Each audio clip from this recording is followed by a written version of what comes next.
हमारा बोलना भी उस जमाने में ऐसे था। एक बार हम शाम को 8 बजे बोलना शुरू किया तो सवेरे 4 बजे तक बोले, सब सो गए और आंख बंद करके बोलते थे। उस जमाने में कौन चला गया, कौन सो गया या सब चले गए, हमको इससे मतलब नहीं, आंख बंद करके बोलते जा रहे हैं पागल तरीके।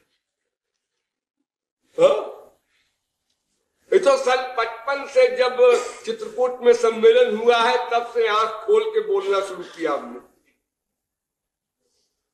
तो उसके बाद थोड़ा कीर्तन वगैरह हुआ, फिर 12 बजे रात को सब जाने लगे तो सबने प्रणाम प्रणाम किया जैसा करते हैं सत्संगी लोग। तो कलेक्टर साहब भी आए सबके बाद में प्रणाम करने, तो हम उनकी तरफ खास तौर से देख रहे थे क्योंकि हमको पता दिया था जज साहब ने कि महाराज जी ऐसा बदतमीज है, ये बहुत गाली बकते थे राक्षस पैदा हुआ है, हमारा भाई है, क्या कहे। तो जब वो पैर छूने लगे तो हंसी मजाक में ऐसे ही मैंने पैर छू लिए। तो कहते हैं अरे स्वामी जी आप हमें क्यों नरक में डालते हैं, आप तो त्यागी हैं।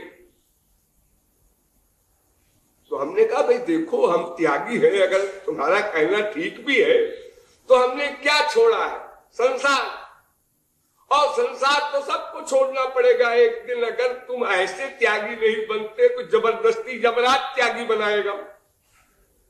अरे त्यागी तो सबको बनना पड़ेगा। कौन ऐसा विश्व में पैदा हुआ है जो कहे कि मैं त्याग नहीं कर सकता संसार का। लेकिन आपका कमाल है कि आपने भगवान को भी त्याग रखा है। तो वो कौन सी पावर है आपके पास जिसके बल पर आपने भगवान को त्याग दिया। मैंने तो भगवान के अवलंब के लिए संसार का त्याग किया, जिसका त्याग होना ही है वैसे भी होगा। अंतहु तो ही तजेंगे पामर, तू न तजे अबहीं ते, मन पछतई है अवसर बीते। तो महात्माओं के वाक्य है। अरे छोड़ नहीं है वो, तो सीधे नहीं छोड़ोगे तो टेढ़े तो छोड़ना पड़ेगा एक दिन। बड़े बड़े आए, सिकंदर वगैरह आपने नाम सुने होंगे और बड़ी लूट मार की, लेकिन जाना सबको है, छोड़ना सबको है। शरीर तक छोड़ना है, बाकी बाहरी चीज को कौन कहे। तो ये हमारा हंसी मजाक का वाक्य इतना असर कर गया कि वो मेरे ऊपर ऐसा गिर पड़ा जैसे किसी ने पटका हो किसी को, और फूट फूट के रोने लगा। कहने का तात्पर्य ये कि वो जज साहब से भी आगे निकल गया। आगे देखिए वही व्यक्ति है, लेकिन आज उसकी चित्तवृत्ति पर इस उपदेश का इतना प्रभाव पड़ा। तो बार बार सुनने से ये हमारा मन किस समय कितनी मात्रा में उसकी इंपॉर्टेंस रियलाइज करे, ये मेन बात है। बहुत सी बातें हमारे घर में होती हैं, माँ बाप बेटा स्त्री पति से किसी ने कुछ कह दिया, कड़ी बात भी हम लोग हंस देते हैं, और कभी कभी वैसी ही बात सुन करके ऐसा वो लग जाता है हृदय में वज्रपात सरीखा कि उसका चिंतन करते हैं, फिर उसकी खिलाफत करते हैं, फिर क्या क्या नहीं कर डालते। हमने कई आत्महत्याओं का हाल सुना है प्रत्यक्ष, उनके घर वालों से सुनकर आश्चर्य हो। किसने आत्महत्या क्यों किया? वो कुछ नहीं, वो बात कितनी छोटी सी बात हुई थी और बस वो कर लिया। तो चिंतन कर कर कर करके वो इतनी बड़ी अवस्था में पहुंच गया कि संसार से ही समाप्त कर लिया अपने। तो इसलिए उपदेश बार बार सुनते रहना चाहिए। पता नहीं किस समय हमारा वो आधार, हमारा वो बर्तन, हमारा वो खेत बढ़िया हो और उस समय वो बीज जाए और अंकुर पैदा हो जाए और हमारा काम बन जाए। समय समय की बात होती है। इसलिए शास्त्र वेद कहते हैं आवृत्त रसकृत उपदेशात, बार बार सुनो। इसलिए लेखक कहता है सुनो मन एक काम की बात। अगर तुमने मन से भी सुना है ये भी मान ले तो ठीक ठीक नहीं सुना, इसलिए फिर सुनो। तो कई प्रकार का सुनना हो गया ना। एक तो कान से सुना, बहुत से बेपढ़े लिखे और हमेशा सत्संग करने वाले आपको मिले होंगे कोई ऐसे, जो कोई बाबा आवे वो चाहे भगवान को गाली दे, चाहे भगवान की तारीफ करे, चाहे निराकारवादी हो, साकारवादी हो, कोई बागवादी हो, वो भाई वो हरि कुंज में लेक्चर होता है, मैं तो रोज जाता। अरे गुल्लल, कौन बोल रहा है, क्या बोल रहा है, अपन को इससे मतलब नहीं। कान में पड़ता है तो कान पवित्र हो रहा है, कान पवित्र हो रहा है। और संत के दर्शन करने जा रहे हैं, आंख पवित्र हो रही है। और तीर्थों में जा रहे हैं तो पैर पवित्र हो रहा है। ये सब तो पवित्र हो गए और मन वही का वही रहा। ऐसे बोलने वाले लोग हैं। तो ये सुनना तो घोर मूर्खों का है। दूसरा सुनना वो है जिसमें मन से सुना और माना भी, लेकिन उतनी देर जब तक सुना, उसके बाद लेकिन लगा दिया। ये बात बिल्कुल ठीक कहते हैं, बड़ा अच्छा बोलते हैं, बड़ा तत्व ज्ञान है, सरस्वती सिद्ध है इनको, भगवान बोल रहे हैं, ऐसा लगता है। और लेकिन ऐसा है कि अपन को तो ये करना है। एक सुनना ये है और एक सुनना ऐसा है जिसमें हम प्रैक्टिकल चलते हैं लेकिन स्पीड कम होती है। अब उसमें हजारों प्रयास है। तो जब ठीक ठीक हमारा अंतःकरण जिस पोजीशन में चाहिए उस समय हो और उपदेश भी उसी समय हमको मिल जाए तो फिर हमारा काम बन जाए। इसलिए हमको तब तक सुनना पड़ेगा जब तक काम न बन जाए। तब तक आप लोग कभी एक क्षण को भी न सोचिएगा अरे हम सब जानते हैं। जानने का मतलब ये होता है जो सदा साथ रहे ज्ञान, विस्मरण न हो। जैसे आप अपने आप को जानते हैं, हाँ क्या जानते हैं?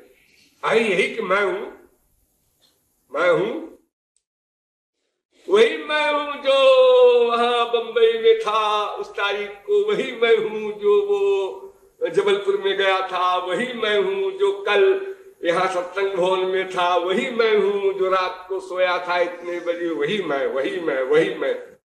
हर समय मैं की फीलिंग आपको निरंतर होगी। इसी प्रकार आपको फीलिंग अगर हो तत्व ज्ञान की, गुरु ज्ञान की, सदा साथ रहे वो, तब समझो कि आपने उस उपदेश को सुना, सही सही यानी माना। और थोड़ी देर के लिए सुना या माना और फिर उसको भुला दिया तो फिर कहां माना। उसको तो लोग पागल कहते हैं कि ये साहब ऐसा है कि ये जरा अजीब ढंग का पागल है। तो एक बार नेहरू जेल में गए तो एक पागलों का इंचार्ज बनाया गया था, वो कम पागल था। तो उससे नेहरू ने पूछा तुम्हारा क्या नाम? नाम बताया। तुम कितना पढ़े लिखे हो? बताया उसने। तो तुम्हारे माँ बाप कहाँ? भी बताया। तो जेलर से कहा कि भाई इसे क्यों बंद कर रखा था? ये तो बिल्कुल ठीक है, इसे क्यों बंद कर दिया जेल में, पागल खाने में? तो जेलर ने कहा हुजूर कुछ ऐसे ही है, थोड़ा सा गड़बड़ है। तो जेलर से कहता है पागल आपकी तारीफ, नेहरू के लिए कहता है आपकी तारीफ। तो नेहरू ने कहा मैं पंडित नेहरू हूं। अच्छा अच्छा अच्छा, ये सामने एक पेशेंट है वो अपने को गांधी कहता है, तो उसी के बगल में इनको भी ले चलो जेलर साहब, ये अपने को नेहरू कहते हैं।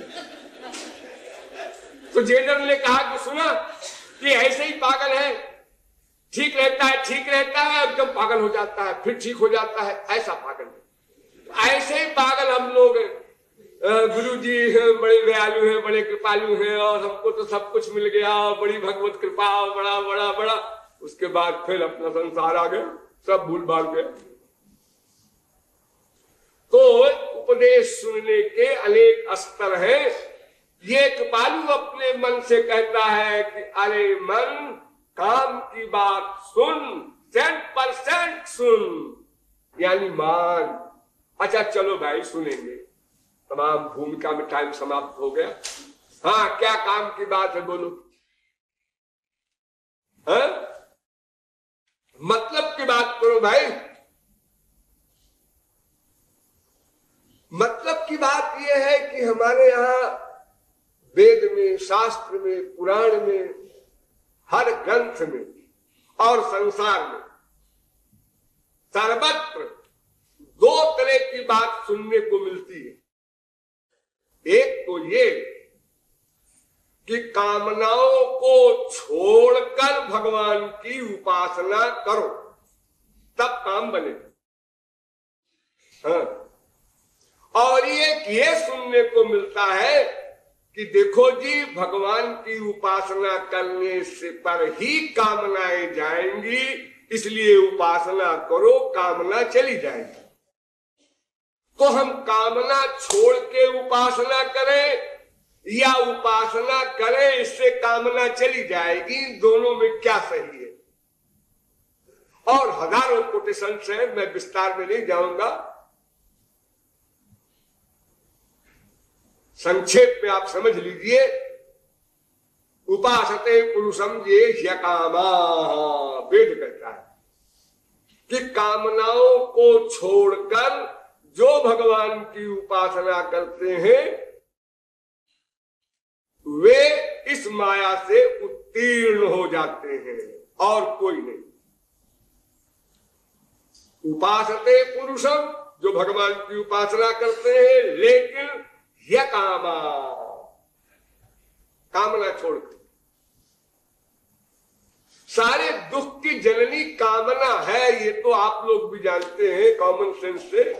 अगर इच्छा न हो, देखो जब आप गहरी नींद में सोते हैं, ध्यान दीजिए, गहरी नींद में, स्वप्न में नहीं, जब सपना देखते हैं तब तो आप दुखी होते हैं, क्योंकि वहां कामना रहती है। जैसे जागृत में कामना, ऐसे स्वप्न में कामना। लेकिन जब आप गहरी नींद में सोते हैं तो उस समय क्या रहता है? कोई कामना नहीं रहती, बस यही इसी पोजीशन का नाम है सुषुप्ति अवस्था, गहरी नींद। तो आप जागने पर कितना हल्का महसूस करते हैं अपने आप को, बड़ा आनंद आया, तो ऐसी बढ़िया नींद आई। क्या नींद आई बढ़िया? इसके पहले भी तो नींद आई थी 2 घंटे। अरे हाँ, लेकिन उसमें ऐसे सपने आए, कोई मार रहा है, कोई पीट रहा है, कहीं भूख लगी है, कहीं बड़े परेशान रहे 2 घंटे। उसके बाद जो नींद आई उसमें साथ बड़ा आनंद आया। कि यही आनंद आया खाली कि कामनाएं नहीं थी। सारे दुखों की जननी कामना, इच्छा, ख्वाहिश। तो वेद तो यहां तक कह रहा है कि यदा सर्वे प्रमुच्यन्ते कामा ये हृदयश्रिताः अथ मर्त्यो मृतो भवत्यत्र ब्रह्म समश्नुते। अगर कामनाएं कोई छोड़ दे तो बस वो ब्रह्म का आनंद पा लिया उसने। कुछ करना धरना नहीं, उपासना उपासना उपासना कैसी? कुछ नहीं।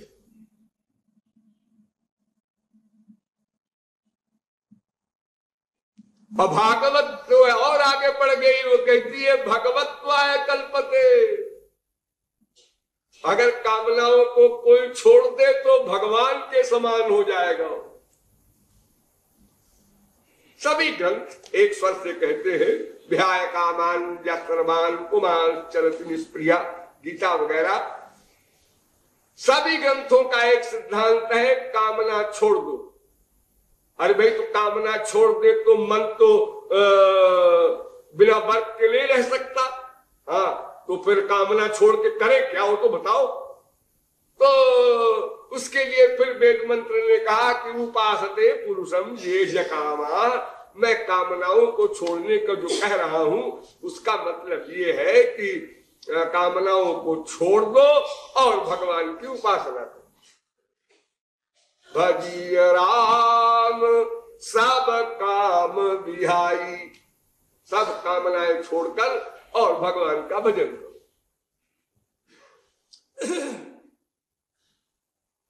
सर्वाभिलाषिता शून्यम ज्ञान कर्माद्यनावृतम आनुकूल्येन कृष्णानुशीलनम भक्ति रुच्यते। भक्ति की परिभाषा ही यही बनाई गई, सब प्रकार की कामनाओं को छोड़ दो फिर भक्ति करो। अहेतुक्य रहिता गुण रहितम कामना रहितम प्रतिक्षण वर्धमानम नारद भक्ति। हर ग्रंथ हर संत एक ही बात बोल रहा है, कामनाओं को छोड़कर भगवान की उपासना करो। क्यों? अरे भाई, उपासना का मतलब क्या है? उपासना माने मन से भगवान की कामना। जैसे संसार की कामना करते हो, मेरी माँ, मेरा बेटा, मेरी बीबी, ये कब देखेंगे उसको, कब उसका आलिंगन करेंगे, कब रसगुल्ला मिलेगा, कब खाएंगे, कब आगरा जाएंगे, ताजमहल देखेंगे। ये जितनी इंद्रियों की कामना संसार संबंधी करते हो, यही कामना इसी प्रकार की भगवान के लिए जो करता है उसी को तो उपासना कहते हैं। कब श्याम सुंदर को देखेंगे, कब वो बोलेंगे, कब हमारा आलिंगन करेंगे। अरे यही कामना जो संसार में आप कर रहे हैं वे उधर करने लगे, उसी का नाम उपासना, भक्ति, कुछ भी कह दीजिए। तो संसार की कामना अगर आप नहीं छोड़ते तो भगवान की उपासना और किस मन से करेंगे? मन तो एक ही है, उधो जी मांगना भय 10-20। अरे 10-20 मन तो है नहीं कि एक मन संसार की कामना करेगा, एक मन भगवान की कामना करेगा। ऐसा नहीं हो सकता। जुपत ज्ञानानुत्पत्तिर मनसो लिंगम, मन एक समय में एक ही वर्क कर सकता है। तो कॉमन सेंस से भी ये बात समझ में आती है कि हाँ भाई, कामना अगर संसार की नहीं छोड़ेंगे तो फिर भगवान की उपासना बनेगी कैसे? फिर तो एक्टिंग होगी। कामना संसार की है और एक्टिंग में हरे राम बोल रहे, तो वो तो उपासना नहीं है। क्योंकि उपासना का मतलब मन का लगाना, लगाव, इंटरेस्ट, रुचि हो, प्यार हो, वो उपासना है। उपासना शब्द का अर्थ है मन का भगवान के पास जाना। उपसर्ग है, आस धातु से लू प्रत्यय होकर अन होकर के उसके उपासना शब्द बनता है, जिसका अर्थ है पास जाना।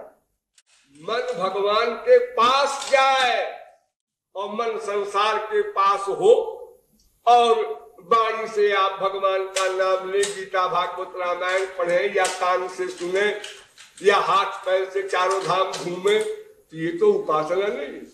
ये तो जीरो में गुणा कर रहे हैं आप। तो जीरो में लाख से भी गुणा करेंगे तो उत्तर में जीरो आएगा। वो गुणा करने का कष्ट और भोगना पड़ा। तप तीरथ उपवास दान मख, जेहि जो रुचय करो सो, पाए ही पै जानिबो कर्म फल, भारी भारी वेद परोसो।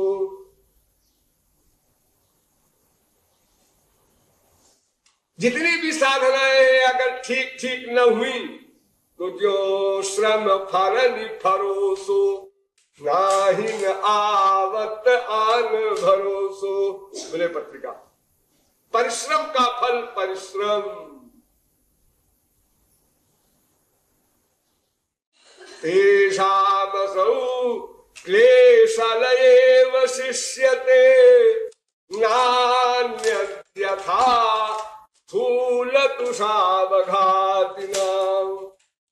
जैसे चावल का ऊपर का छिलका होता है, भूसी कहते हैं, उसको कोई दिन रात कूटे जाए, अरे क्यों मेहनत कर रहे हो, चावल निकालेंगे, अरे चावल निकल चुका, उसमें क्या चावल निकलेगा, मूर्ख, निरर्थक परिश्रम कर रहा है।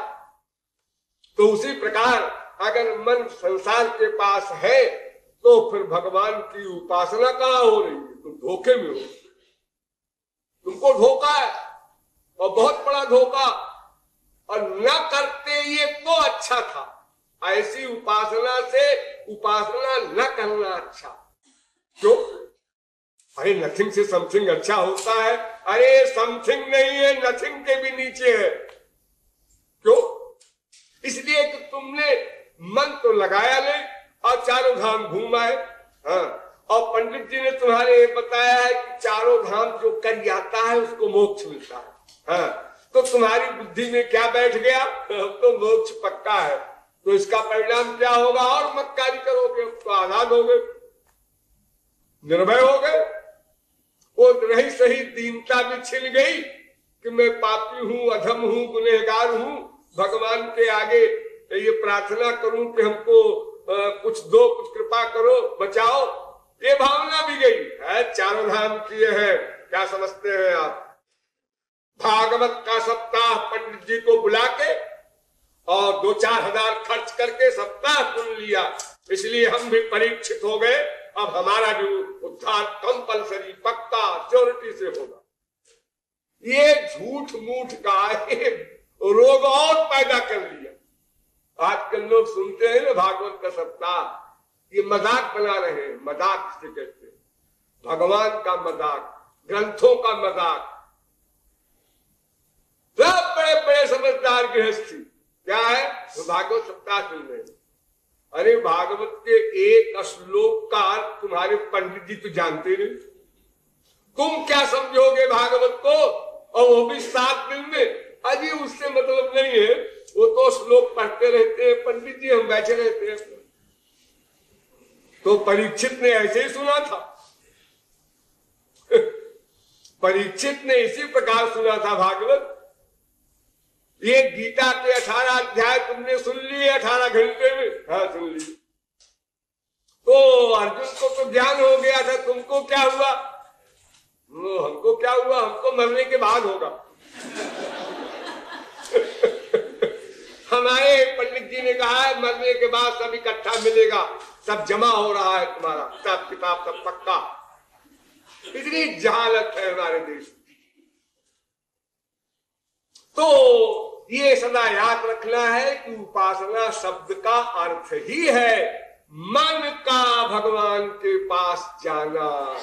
कितनी दूर गया, कितनी दूर गया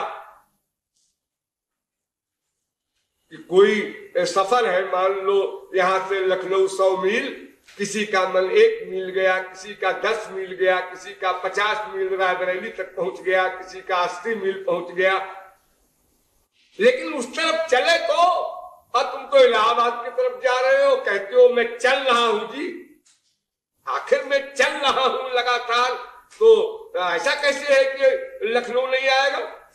अरे किधर चल रहे हो? हाँ ये तो सोचे ही नहीं किधर चल रहे बस चल रहे, साइड का तो विचार ही नहीं किया, मटेरियल साइड है कि स्पिरिचुअल साइड है, बस चलने से मतलब है। भाग रहे, किधर जाना है ये समझने का समय नहीं, बस भागना है, जल्दी आनंद मिल जाए, जल्दी शांति मिल जाए। कोई बाबा जी आए, एक प्रश्न, महाराज जी शांति नहीं है, शांति शांति कोई बाजार में बिकती है, रसगुल्ला है, या महाराज जी की जेब में है तुमको दे दे शांति?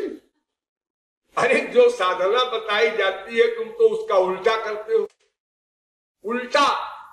देखिए एक कर्मयोग सुना होगा आप लोगों ने, हजारों बार सुना होगा, हमारे बच्चों से भी सुना होगा प्रवचन में, भगवान में मन रहे और संसार का वर्क हो, यही है ना कर्मयोग जो अर्जुन से कहा है श्री कृष्ण ने, सर्वेषु कालेषु माम अनुस्मर, निरंतर मन मुझ में रख अयुध्य च, और युद्ध कर।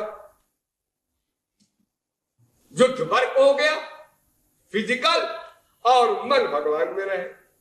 हम लोग ठीक इसका उल्टा करते हैं, मन संसार में रहे और भगवान संबंधी कर्म कर। मन संसार में अटैच्ड है, माँ से प्यार, बाप से प्यार, भाई से प्यार, बीवी से प्यार, बच्चों से प्यार, प्रॉपर्टी से प्यार, ये यहां मन है। सर्वेषु कालेषु संसार में अटैच्ड है। और युद्धचा, जो संसार के लिए कहा गया उसको लागू करते हैं भगवान में। भगवान का कीर्तन करो, भजन करो, तीर्थ करो, सब कुछ करो, बहुत सारा करो, खाली मन वहां मत दो। मन तो अपने एरिया के लिए। और भगवान कहते हैं मुझे केवल मन दे दो बाबा, तुम संसार का सब वर्क करो, हम तुम्हें नहीं रोकते हैं, तुम्हारा संसार खराब नहीं करते हैं, सब वर्क करो। इसलिए इस पॉइंट पर सदा ध्यान देना है कि जैसे यहां आप लोग साधना करते हैं, कीर्तन करते हैं, कीर्तन ये क्या है? कीर्तन भगवान का गुणानुवाद, भगवान का नाम। तो इसके साथ साथ भगवान का भी तो ध्यान करो, तब तो भगवान का नाम ले रहे हो, भगवान का गुण गा रहे हो, वरना तो काका काका का उच्चारण कर रहे हो। ये उपासना कहां होगी? जो कुछ मुंह से बोले, इसके लिए एक ब्रह्म सूत्र बना दिया। योग दर्शन में एक सूत्र है, तज्जपस् तदर्थ भावनम। पतंजलि ने एक दर्शन शास्त्र अपना बनाया है पूरा, योग दर्शन, उसमें एक सूत्र बना दिया, तज्जपस्। जप करना है तुमको अपने इष्ट देव का, लेकिन तदर्थ भावनम, मन को भी ले जाना है इष्ट देव में, खाली जपा नहीं तो फिर उसके लिए तो वो कानून आ जाएगा, मिलहि न रघुपति बिनु अनुरागा, किए जोग जप ज्ञान विरागा। ये बड़ी बड़ी चीज भी कर डालो तो भी 0/100 मिलेगा, क्योंकि मन तो भगवान के पास गया नहीं, और बिना पास गए उपासना नहीं। तो ये तमाम शास्त्र वेद कह रहे हैं कि कामना को छोड़ दो, फिर उपासना करो, क्योंकि मन से ही संसार की कामना करते हो और मन से ही भगवान की कामना करना है, और मन एक समय में दोनों कामना नहीं कर सकता। बड़ी सीधी सी बात है, गधे की अकल से भी समझ में आ जाए। ठीक, तो संसार की कामना को छोड़ना पड़ेगा। क्यों छोड़ना पड़ेगा ये भी बता दिया गया, लेकिन फिर शास्त्र वेद ये तो कहते हैं कि राम भजन बिनु मिटहि न कामा, फल विहीन तारु का बहु जामा। अरे साहब, क्या आप भी बात करते हैं? बिना भगवान की उपासना के कामना जाएगी? इम्पॉसिबल, ये कामना नहीं जा सकती। भगवान की उपासना करोगे तो भगवत कृपा से कामना मिटेगी, बिना उपासना के कामना नहीं जाएगी। हम पहले कामना छोड़ दें, उसके बाद उपासना करें, ये क्या पागलपन की फिलॉसफी? हाँ, ये भी ठीक बात लगती है कॉमन सेंस से, कि भाई जब भगवान की उपासना नहीं करेंगे तो संसार की कामना तो तमाम जन्मों की है, वो चली कैसे जाएगी? कोई ऐसी वस्तु तो है नहीं कि भाई ये तौलिया है, ये हाथ में है, इस तौलिया को फेंक दो तो ये पत्थर हाथ में ले लो, ये पत्थर रखा है, ये तौलिया है हाथ में। अब एक कहता है कि इस पत्थर को हाथ में ले लो, तौलिया अपने आप अलग हो जाएगा। एक कहता है तौलिया छोड़ दो, फिर पत्थर हाथ में आएगा। ये दो विरोधी बात बड़े बड़े विद्वानों को, सरस्वती बृहस्पति को भी परेशान कर रही है शास्त्र वेदों की। ये दो विरोधाभास की बातें, और कॉमन सेंस से भी कोई नहीं समझ पाता इन बातों को, और समझना आवश्यक